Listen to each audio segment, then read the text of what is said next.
Bienvenidos a ¿Conoces la Biblia?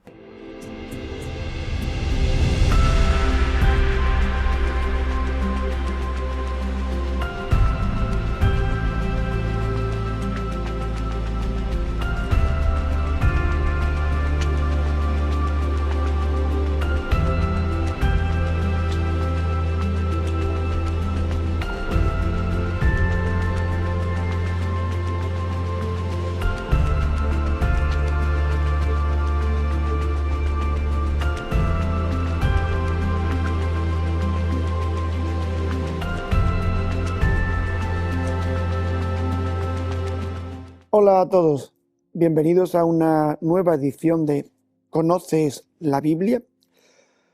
En esta alternancia que venimos trayendo entre el Antiguo y Nuevo Testamento, una semana la dedicamos a Antiguo y otra a Nuevo, vamos a ocuparnos hoy de un tema neotestamentario. Creo que les va a resultar interesante. Vamos a abordar los evangelios, pero de una manera temática. Se trata de la enseñanza de Jesús en los sinópticos, la enseñanza en parábolas. Veremos una introducción general y después nos vamos a dedicar un poquitín a las parábolas del reino, para que ustedes puedan desgranar el modo de enseñar de Jesús. Bien, como acabo de decir, Jesús enseña en parábolas, pero ¿qué es una parábola? La parábola se inscribe en una manera muy querida de mostrar, de enseñar, de argumentar en el mundo oriental, especialmente en el Próximo Oriente. Se funda sobre todo en la plasticidad y el poder de la imagen. La parábola básicamente establece una comparación, una metáfora, en algunos casos incluso una alegoría. ¿Dónde surge el tema de la parábola, esta manera didáctica oriental? Pues surge de un término semita, especialmente en la Biblia, incluso en el Próximo Oriente, que se llama mashal. El mashal es una realidad muy amplia. Se puede referir sencillamente a un dicho, a un proverbio, a una comparación, a una metáfora. Era un registro muy amplio, a una parábola. Era un registro muy amplio. Y como digo, se basa en el poder de la imagen, que es sugerente. Narrar en imágenes y narrar con elementos que son poderosos para los sentidos del que está siendo adoctrinado, para los sentidos de quien capta la enseñanza. La imagen va mucho más allá que el concepto, porque tomamos un dato de la realidad que encierra un significado estricto, pero que proyecta mucho más allá de esa acepción, de ese sentido. Por eso es tan sugerente y por eso fue tan querida por los hombres del Próximo Oriente para transmitir sus enseñanzas. Podríamos decir también, bueno, pero solamente Jesús enseñaba en parábolas. En realidad no, ni siquiera en la Palestina del tiempo de Jesús. Los rabinos también enseñaban en parábolas. Lo sabemos por la literatura, valga la redundancia, rabínica, que es posterior al tiempo de Jesús, la que nosotros conservamos. La Mishnah, el Talmud, en la Mishnah hay parábolas, en el Talmud también hay parábolas. Los grandes rabinos como Rabí Eleazar, como Yohanan ben Zakkai, crearon parábolas sugerentes para enseñar y las utilizaban. De hecho, no tenemos testimonios de parábolas de rabinos o de maestros del tiempo de Jesús, porque no se nos han conservado, pero debemos suponer que también las utilizaban.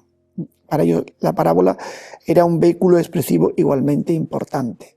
¿Por qué? Porque es una imagen sencilla que yo tomo a veces del mundo real, pero que proyecta poderosamente un concepto abstracto y oculto que yo no podría definir sencillamente de una manera aséptica, de una manera, vamos a llamarle discursiva.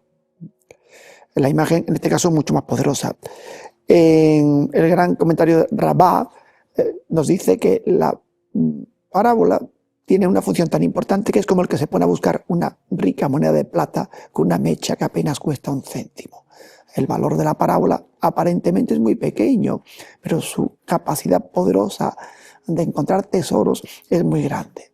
Por eso digo que es un elemento muy querido en todo este mundo magisterial y literario de la primitiva Palestina, incluso del mundo del Próximo Oriente Antiguo o del mundo helenista. También encontramos en autores griegos fábulas, parábolas que tienen sentidos similares. Recuerden al genial fabulista Esopo, ¿no? Los filósofos cínicos y también usaban a veces el género parabólico para enseñar. Bueno, pues vamos a centrarnos ya directamente en buscar para qué usan los rabinos la parábola y para qué la usaba Jesús. ¿Tienen una misma estrategia docente? En realidad no.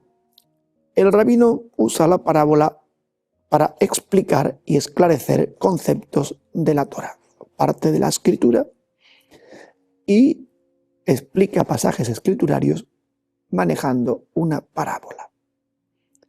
Jesús no usa la parábola para interpretar pasajes escriturarios. La usa ex novo para referirse a realidades arcanas que él plantea con su propia autoridad, que nadie ha recibido salvo del Padre. Entonces, plantea realidades que no serían de suyo comprensibles ni expresables conceptualmente a través de parábolas. Es la principal diferencia que usa Jesús en el manejo de la parábola respecto al rabinismo judío, respecto a los otros maestros judíos. ¿Y dónde viene este término parábola? Bueno, en hebreo ya he dicho que significa masal, también en arameo se llama masal, que es una realidad muy amplia que va desde la fábula, la alegoría, el dicho, el proverbio. Todo eso puede incluirse en la categoría de masal. Es un registro amplísimo que recoge cualquier medio narrativo didáctico que use la imagen, la comparación y la sugerencia para transmitir un concepto complejo. Pero el término griego parábole es aún más sugerente porque viene del verbo paraballo, que tiene una grandísima acepción semántica: pasar de largo, arrojar delante de, presentar ante de. Es decir, yo pongo ante tus ojos una realidad, te planteo una narración que de suyo es impactante. Pero tú tienes que estar muy atento, porque la parábola es huidiza, la parábola puede despistar. Hay un concepto estricto, un stricto sensu, que es el significado llano de la parábola del relato. Pero yo tengo que ir más allá y profundizar, porque si no, me puede ocurrir lo que decía el profeta Isaías, cita que utiliza Jesús. Dice, a ellos se les explica todo en parábolas, porque mirando no ven y oyendo no escuchan. Es decir, yo puedo ver, puedo mirar, pero no puedo ver, no puedo percibir lo que estoy mirando. Yo puedo oír, pero no puedo escuchar, no puedo descifrar lo que oigo. Si no tengo cuidado, si no sé que la parábola remite más allá, me puedo quedar en el cuentecito y decir, bueno, pues está bien, vale, me quedo con esto. Y entonces estoy oyendo, pero no estoy escuchando. Estoy mirando, pero no estoy viendo. Así que la parábola remite a algo que está mucho más allá. ¿Qué es ese concepto huidizo? Pues ese concepto huidizo es Dios y las realidades que tienen que ver con Él. Por eso Jesús usa la parábola como gancho para adentrar a sus discípulos en el mundo de lo divino. El que tiene poco interés y no se percata del fondo grande que tiene la parábola, ese se queda en ayunas. Ese ha mirado pero no ha visto. Ese ha oído pero no ha escuchado. Así que la parábola tiene esa capacidad para sugerir y para expresar. De ahí que Jesús la utiliza. ¿Cómo se monta una parábola? Se monta tomando elementos de la vida cotidiana que sus oyentes conocen bien. La parábola es una herramienta didáctica de Jesús que él adapta a su entorno. Y como digo, es un medio didáctico oriental. De hecho, cuando ya los apóstoles, especialmente después también San Pablo, tienen que predicar en el mundo mediterráneo, ya de matriz griega, van a manejar otros registros conceptuales. Ya la parábola allí no está tan enraizada como medio didáctico como lo está en el próximo Oriente Antiguo. Y ellos van a hacer otras estrategias, van a emplear otras estrategias para enseñar. Fíjense que los discípulos no son continuadores de las parábolas de Jesús. Curiosamente, los padres de la Iglesia sí que profundizarán en esas parábolas y las convertirán todas ellas en alegorías, le harán una interpretación alegórica. ¿Qué es una alegoría? Pues una alegoría es un relato en el que cada elemento de lo que yo cuento tiene un valor simbólico. La parábola solo tiene valor simbólico en su conjunto. Puede que algunos elementos lo tengan también, pero lo tiene en su conjunto. Las parábolas de Jesús son fundamentalmente comparaciones, aunque algunas pueden ser una metáfora. Y ustedes me dirán, bueno, ¿en qué se diferencia una metáfora de una comparación? Bueno, en la comparación tenemos dos términos. El término que yo quiero comparar y la cosa con la que voy a compararlo. El término que se compara y el término comparado. En la metáfora solamente tengo un término. Eso la hace todavía más sutil y más esquiva a la metáfora que a la parábola, ¿no? Una comparación. Sed astutos como serpientes. Bueno, sencillos como palomas y astutos como serpientes. El cómo te indica ya que tenga un elemento. Es el personaje que es la persona que tiene que ser astuta como un animal o sencillo como otro. ¿Vale? Pero si Jesús dice, vosotros sois la luz del mundo, eso es una metáfora. La persona no es un elemento físico, una magnitud física como la luz. Es una persona, pero ahí figura la metáfora porque solo aparece un término. Bueno, pues todas estas cosas se hacen presente en la enseñanza de Jesús. Él siempre utiliza la parábola como un elemento sólido para transmitir enseñanzas que no se podrían expresar con definiciones ni conceptos humanos. ¿Y a qué nos vamos a dedicar hoy? Pues a ver las parábolas que contienen los evangelios. Jesús la usó muchísimo en los sinópticos. Tenemos nada menos que 43 parábolas de Jesús en los evangelios sinópticos. Me apoyo un poquito porque toda de memoria sería sumamente complejo, ¿no?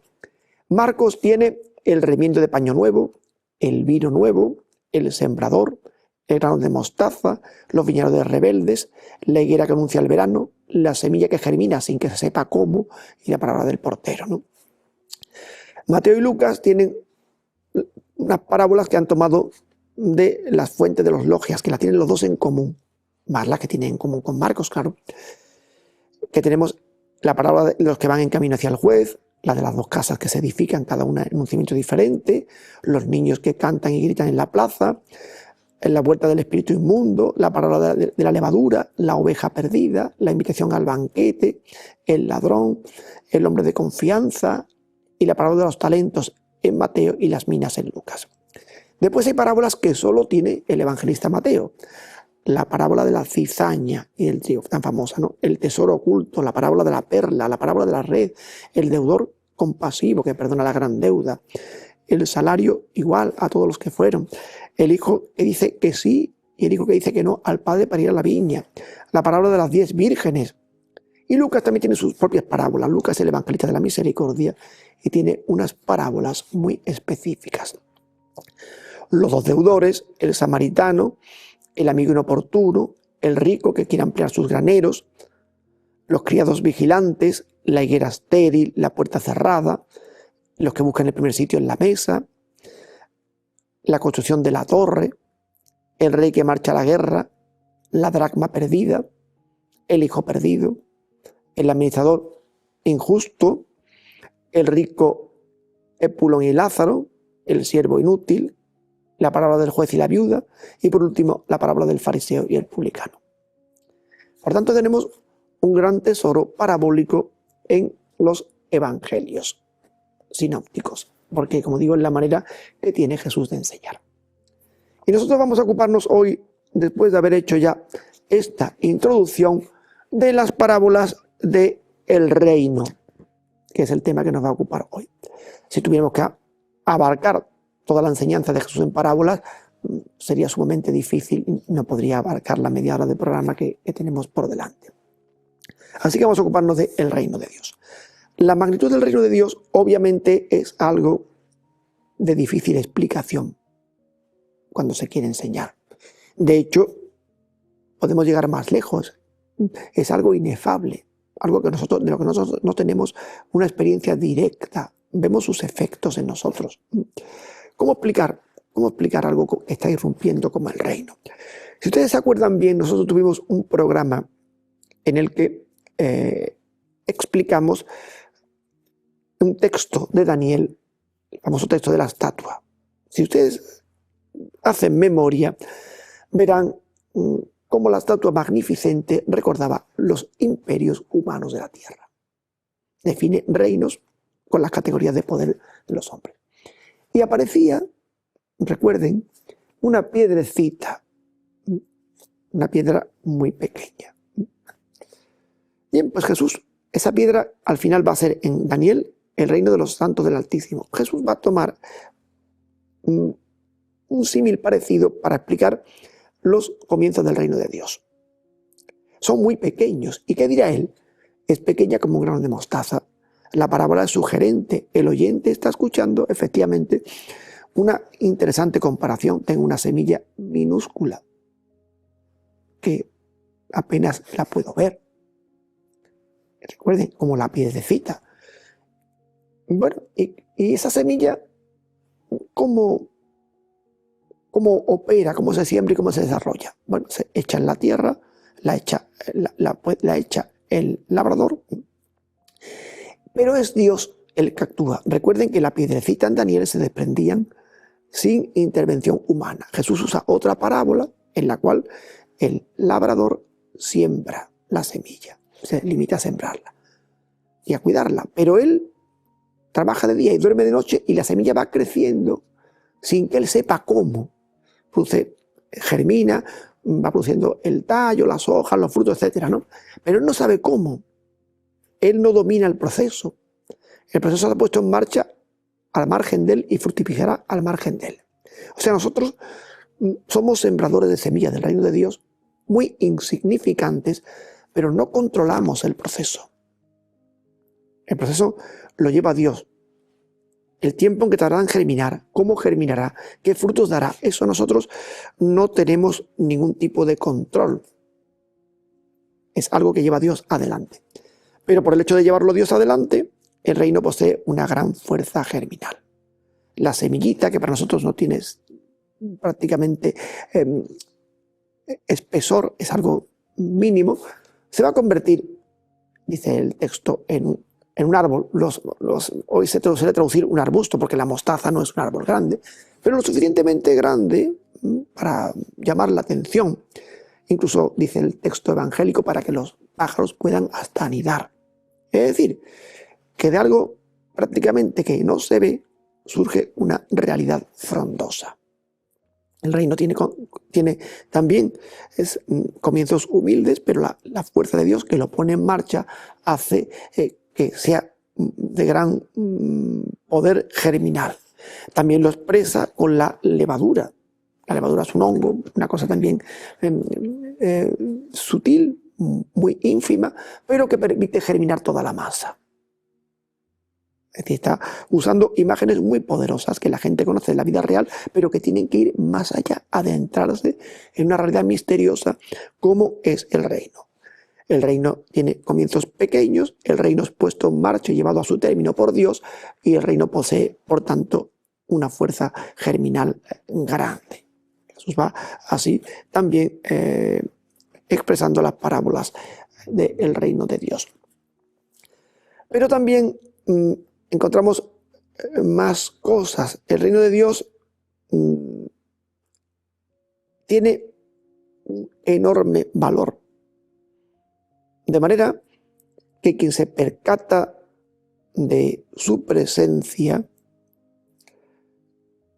es como si hubiera encontrado un gran tesoro, o es como un comerciante en perlas finas que ha encontrado una perla de gran valor. Quien realmente ha logrado percibir la esencia del reino está dispuesto a abandonarlo todo, a vender lo que tiene y a consagrarse al reino, porque aquello que podía ser o que es el objetivo de su vida, aquello que puede mover su vida,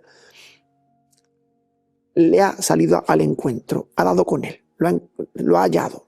Y todo lo demás se relativiza cuando yo he dado con la solución que da sentido a mi existencia. De ahí, pues, el tesoro escondido en el campo y el comerciante en perlas finas.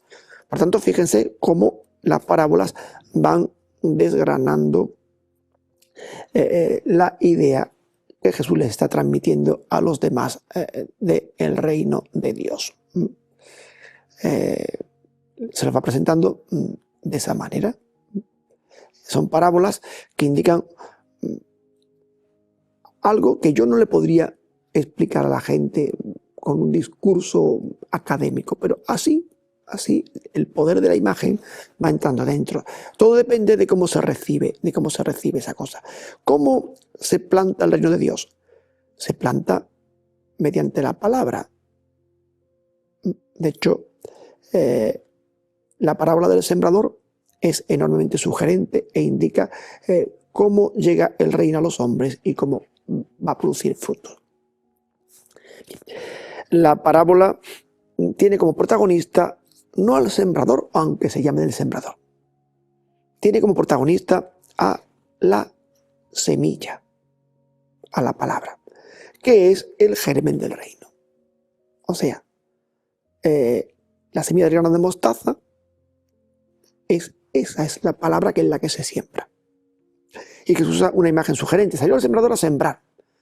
Aquellos son galileos, conocen el terreno irregular de la zona y efectivamente se sembraba un poco a voleo, ¿no? Se iba sembrando, pues, y la cosa iba cayendo, según la desigualdad del terreno, pues iba cayendo en distintos sitios, y los campesinos que le oyen saben que efectivamente es así. La palabra tiene siempre poder germinal, puede germinar, pero es muy importante la tierra en la que caiga. ¿Por qué? Porque es la que tiene que cobijarla, que nutrirla para que la palabra desate su vigor en ella. El borde del camino no es buen sitio. Se la comen los pájaros. La comunidad cristiana rápidamente entendió en algunas parábolas como esta el sentido de la parábola, porque es bastante diáfano, ¿no? Esa semilla sembrada al borde del camino es pasto de la rapiña. Si la recibes de modo muy marginal, el tentador viene, el diablo viene y se roba la palabra sembrada en ti. Recuerden también los demás elementos, pues en terreno pedregoso. Dice, bueno, sí, brota rápido, pero no va a calar suficientemente. Y al no calar, se seca rápidamente, no consigue germinar como tendría que hacerlo, no consigue enraizarse bien. Las zarzas, pues lo mismo, sí, bueno, germina, pero hay demasiados competidores para la palabra de Dios y acaban chupando todo el alimento que esa palabra necesita para hacerse vida en nosotros. Y por último está la de la tierra buena, que es la auténtica protagonista de la parábola. Jesús, aunque despliega un importante artificio en ver todos los fracasos de la palabra sembrada en algunas personas, lo importante para él es que hay tierra buena en la que esa palabra sí produce el fruto que tiene que producir, si se enraiza, si germina y si da abundante fruto.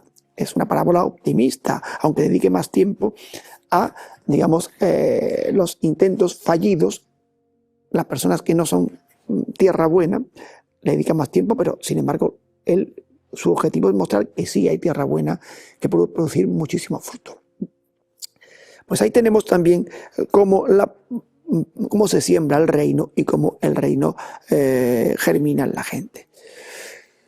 Bien, y los frutos y la recompensa del reino, ¿cómo se articula? Vamos a usar una última parábola que está directamente relacionada con esta parábola del reino, aunque no se mencione directamente, pero o sea, el argumento se ve menos, pero es importante, ¿no? Aparece la idea de el propietario que sale a contratar obreros para su viña. Es decir, aquí tenemos una comparación agrícola diferente. No aparece la siembra, no está la semilla, no se menciona la palabra, pero estamos en tiempo de cosecha, de recoger los frutos. Es decir, el reino da fruto abundante. ¿Quiénes se benefician de esos frutos? Pues hay una vocación, una llamada a participar. Y Jesús cuenta una parábola, como la mayoría de las que cuenta él, muy provocativa, porque si la parábola no provoca, no incita, no tiene tanta fuerza, no tiene tanta persuasión. Así que él cuenta esta curiosa parábola. El patrón sale a primera hora, contrata y va saliendo a distintas horas del día, media mañana, por la tarde, etcétera, hasta que llega un punto en que sale justamente casi al caer la tarde, de forma que los últimos obreros que acceden a trabajar en la viña solo han trabajado una hora. Es decir, ¿qué es lo que tenemos? Tenemos un terreno para trabajar, el campo en el que se trabaja, tenemos una labor y unos obreros, pero que han trabajado asimétricamente distinto tiempo, los últimos muy poco. Aquí Jesús tiene claro que va a poner en choque dos conceptos: la justicia distributiva humana y la justicia divina. Es lo que va a provocar el impacto. Jesús podía haber contado una parábola nada provocativa si hubiera sencillamente cambiado el orden de pago. Cuando llega la tarde, el propietario llama al capataz: págales el jornal a los obreros. Y los obreros vienen a cobrar, pero dice el propietario, empezando por los últimos y acabando por los primeros. Si lo hubiera hecho al revés, hubiera empezado por los primeros y acabado por los últimos, el conflicto salarial no se habría percibido. ¿Por qué? Bueno, pues porque los primeros habrían cobrado, se habrían marchado y no habrían visto lo que habían cobrado los últimos. Hubiéramos arreglado fácilmente la situación. Pero intencionadamente Jesús elige este orden, de forma que los primeros van a percatarse de que han cobrado exactamente igual que los últimos. Y esto va a provocar rápidamente su indignación. Indignación que sería la de cualquier sindicalista actual. Eso no puede ser. ¿Por qué? Porque nosotros valoramos que hay que premiar, que hay que retribuir conforme al rendimiento y conforme al trabajo que se ha hecho. Es la justicia distributiva humana. Si uno trabaja menos, debe cobrar menos que el que ha trabajado más. Por tanto, nos parece una percepción injusta de Dios. Sin embargo, la parábola continúa. Aquella gente se pone a protestar contra el amo. Hay que ver que nos has tratado injustamente porque estos han trabajado solo una hora y vas y le pagas lo mismo que a nosotros, que hemos aguantado todo el peso del día y del bochorno. La respuesta en la parábola nos da la clave de lectura. Amigo, no te hago ninguna injusticia. Lo primero que Jesús hace es culpar al dueño.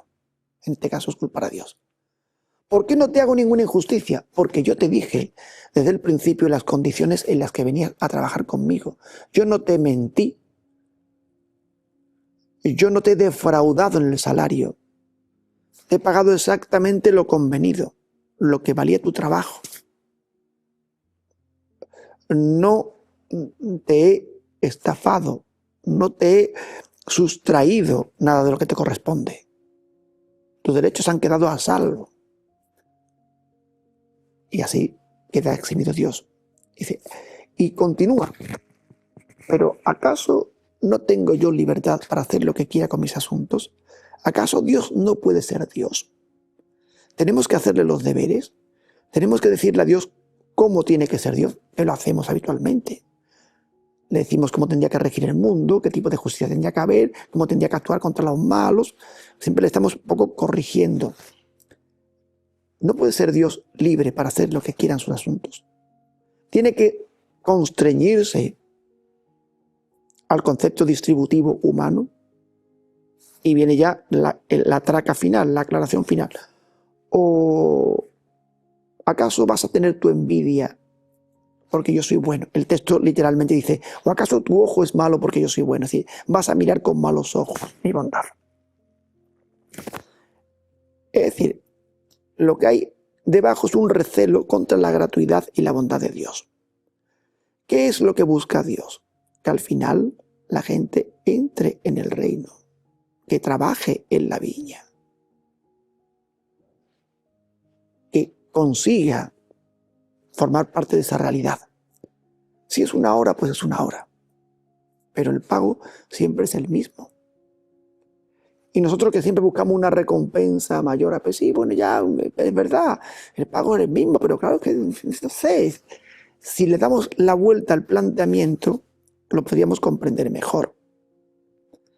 Si yo he ido a trabajar a la viña porque encontré la perla, porque encontré el tesoro, porque hallé el auténtico sentido de mi vida, yo no habré sido un jornalero agobiado por el sol y el cansancio y allí haciendo trabajos forzados en la viña. No, yo habré sido feliz porque estoy haciendo aquello que me llena, aquello que da completamente fundamento a mi existencia. Entonces yo lo habré vivido con felicidad y me lamentaré de que otro pobre solo haya podido vivirlo la última hora de su vida. Ahora bien, si yo lo estoy viviendo con angustia y estoy buscando solamente el premio que me darán y no me doy cuenta de que el premio ya lo he encontrado, entonces sí, entonces querré más beneficio y me enfadará que el otro perciba lo mismo que yo por haber trabajado solo una agobiante hora que yo considero. Si no lo miro como un gozo, efectivamente solo estaré buscando recompensa y distribución. Es el cambio de concepto que Jesús quiere insertar en la gente. La bondad de Dios otorga con gratuidad. Y no es más afortunado el que solo trabaja una hora en la viña, es más desafortunado porque solamente al final ha encontrado lo que tenía que encontrar. Mucho más afortunado es el que ha estado siempre, desde el comienzo, en ese tesoro, en el cultivo de ese campo, en la perla que halló. Ese será dichoso. Por eso dice el libro de Deuteronomio que los mandamientos no son difíciles porque son una respuesta al amor divino. Si no estoy en ese idilio, no lo veré absolutamente para nada. Solo estaré enfadándome y envidiando al que labró menos que yo porque pienso que mi trabajo no es gozoso, sino que es una pesada carga. Otra parábola que no es del reino, pero que es de la misericordia de San Lucas, la parábola del hijo pródigo, lo muestra bien con el hermano mayor. Estaba siempre en la casa del padre, pero se consideraba una especie de siervo, no se había vivido como hijo nunca. Entonces, claro, le enfada la dicha del otro al que han perdonado. Fíjense cómo con narraciones aparentemente sencillas se expone con gran fuerza y firmeza la realidad del reino de Dios. Es verdad que nosotros estamos acostumbrados a escuchar las parábolas y al oírlas tanto pierde fuerza. Les hace no ser tan impactantes como en el momento que Jesús las contó. En otro programa ya entraremos en otras parábolas bonitas, como las de la misericordia en San Lucas, y las analizaremos más a fondo, y ya verán cómo la enseñanza de Jesús, y que es un auténtico tesoro escondido, que de lo sencillo y cotidiano nos lleva a las realidades más trascendentes y sublimes. Les emplazo para el próximo programa, para que sigan conociendo la Biblia. Hasta pronto.